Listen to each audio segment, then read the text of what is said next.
인자와 긍휼이 합독합니다. 시작.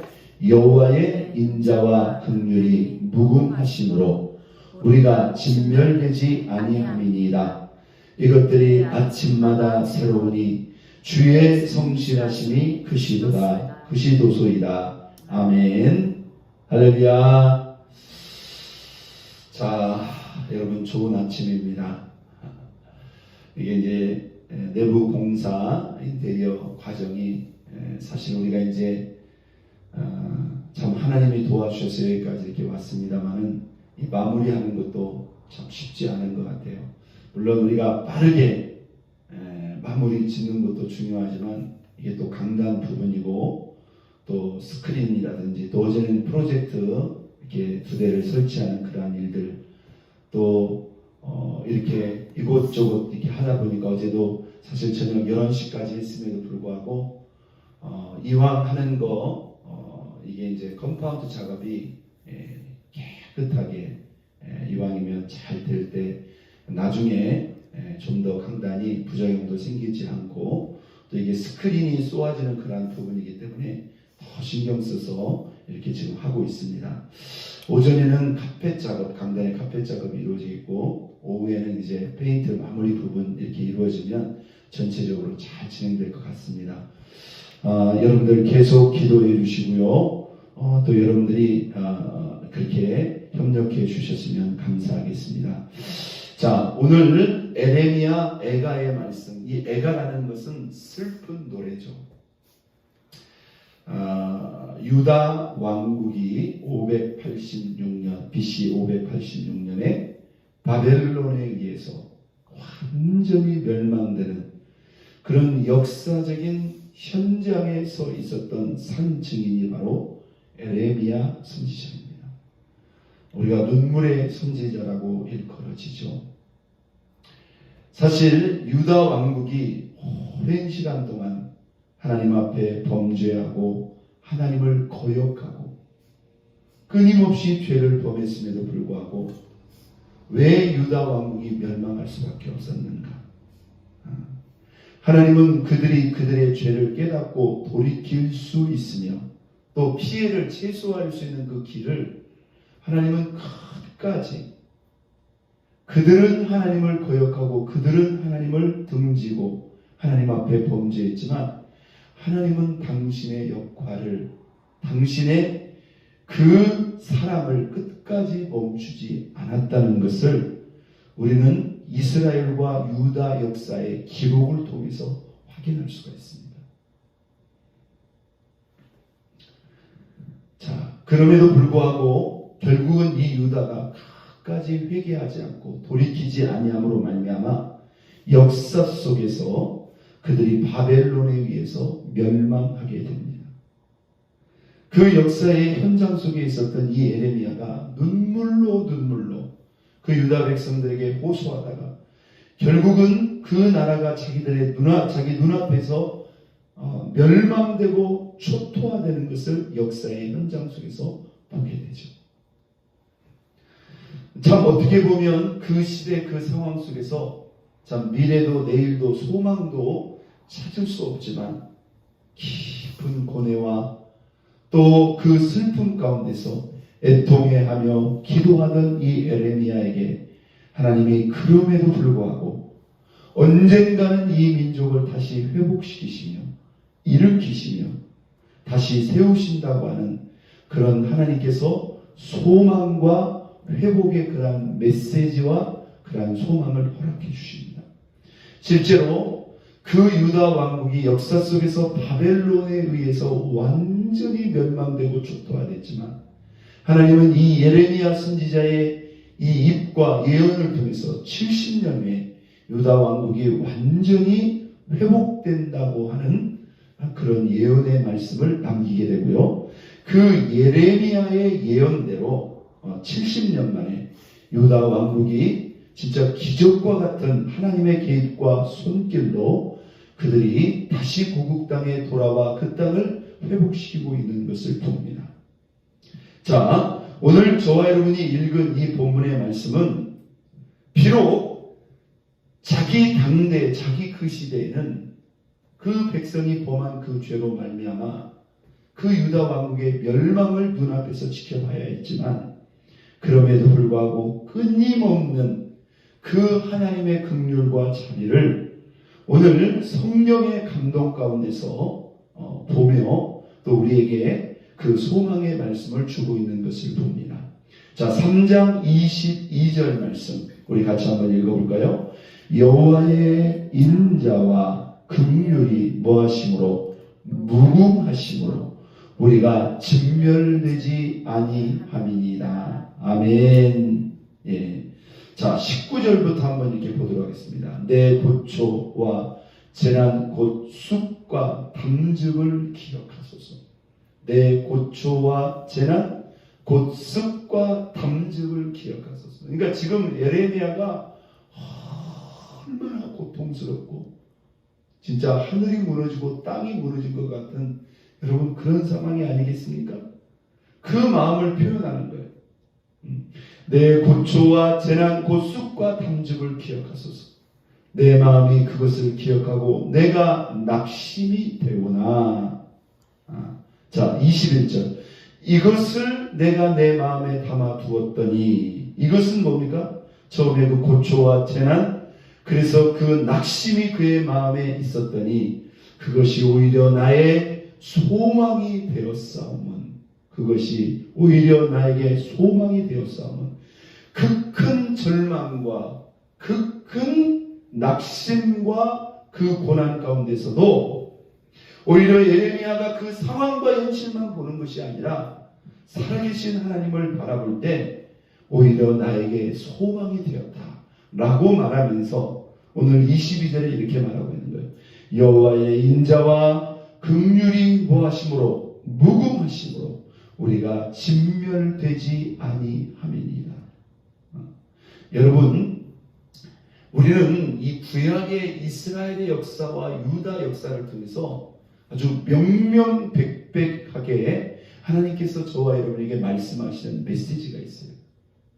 하나님이 택하시고 자기 백성 삼으신 그 자기 백성이라 할지라도 이 하나님을 바로 섬기지 않고 하나님과의 영적 관계가 깨어지고 이렇게 범죄함으로 끝까지 회개하고 돌아오지 않는다면 하나님은 뭐 할 수밖에 없다? 그들을 반드시 심판할 수밖에 없다는 것을 하나님은 역사적으로 우리에게 명명백백하게 보여주고 있는 거예요. 여러분 구약의 이스라엘 역사가 다 심판의 역사입니까? 아닙니다.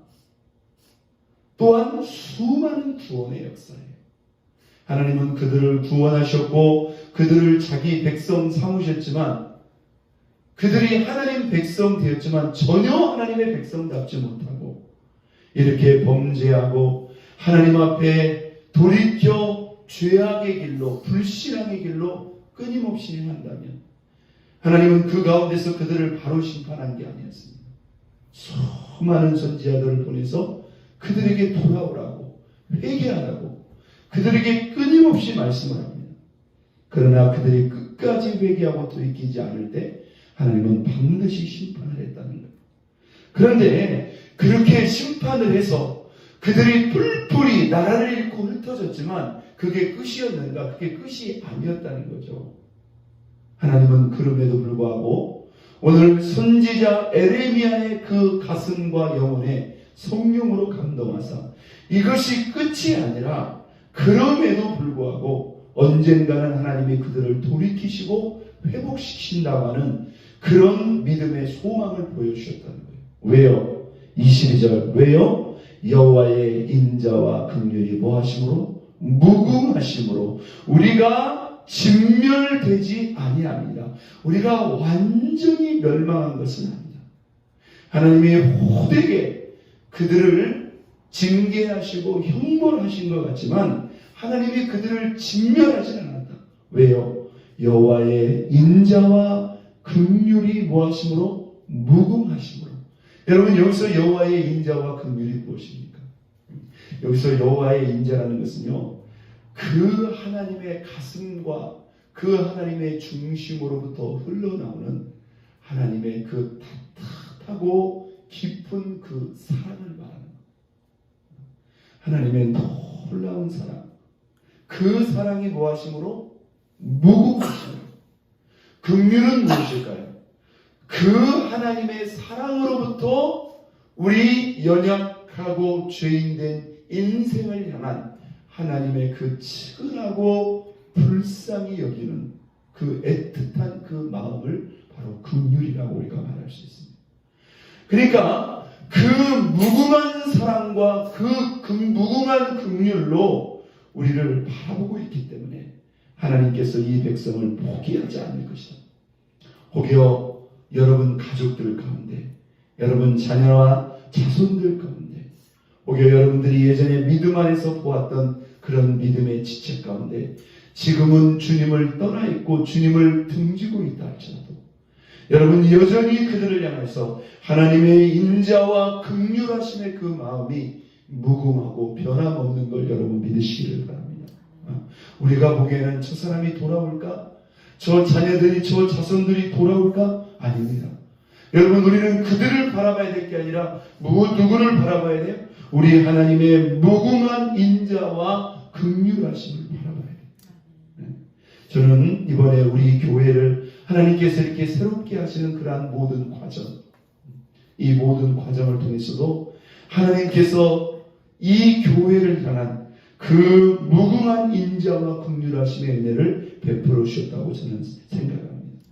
자, 그러면서 22절로 23절 이렇게 우리를 향한 하나님의 인자와 긍휼하심이 무궁하시는데 23절 연이어서 읽겠습니다.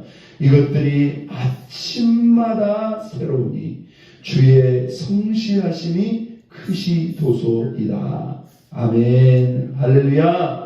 이것들이, 여기서 이것들은 무엇입니까? 바로 22절에 말한 여호와의 인자와 긍휼이 무궁하신데 우리를 향하신 그 하나님의 인자와 긍휼이 언제마다?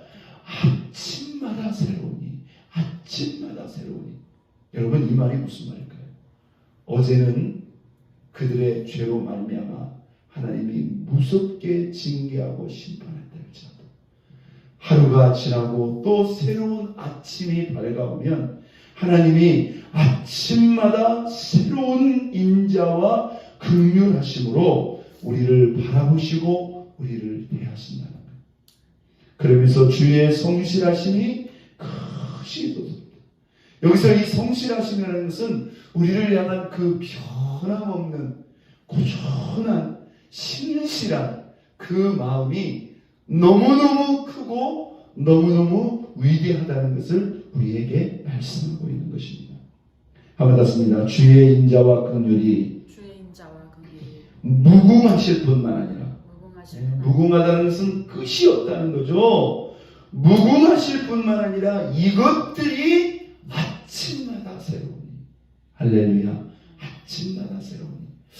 여러분 우리가 이렇게 하루가 끝나고요 하루를 쉬고 푹 쉬었다가 새로운 날이 이렇게 올 수 있도록 하나님께서요 이렇게 하루하루를 이렇게 새롭게 정하셨어요. 이 아침마다 새롭다. 아침마다 새롭다.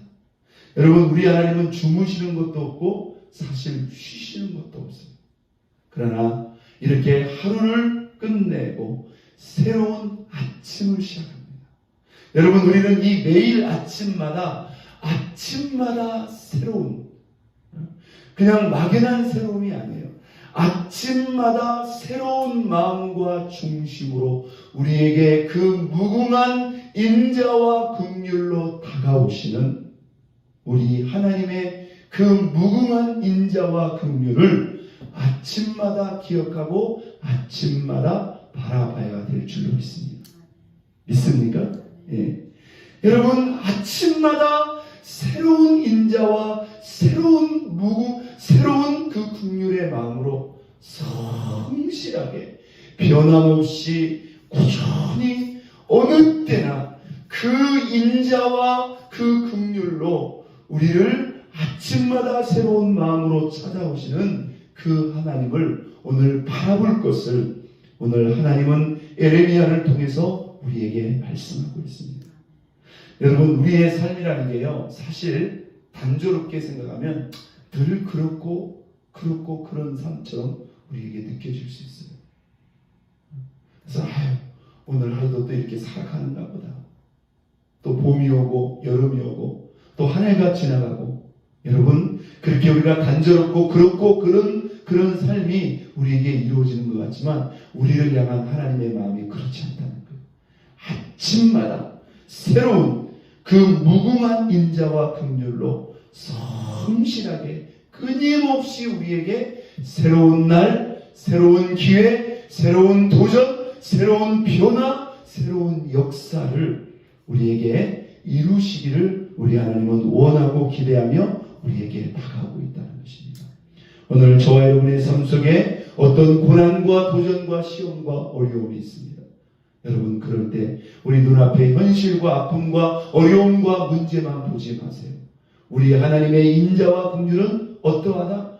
무궁하실 뿐만 아니라 그 인자와 긍휼이 아침마다 새롭게 우리에게 다가올 뿐만 아니라 그 인자와 긍휼하심이 꾸준하고 변함없고 계속된다는 것을 오늘 하나님은 우리에게 말씀하고 있습니다.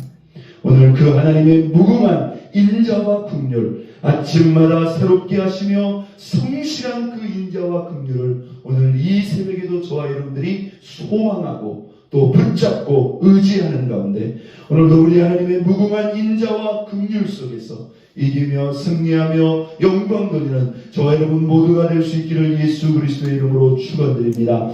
우리 시간 다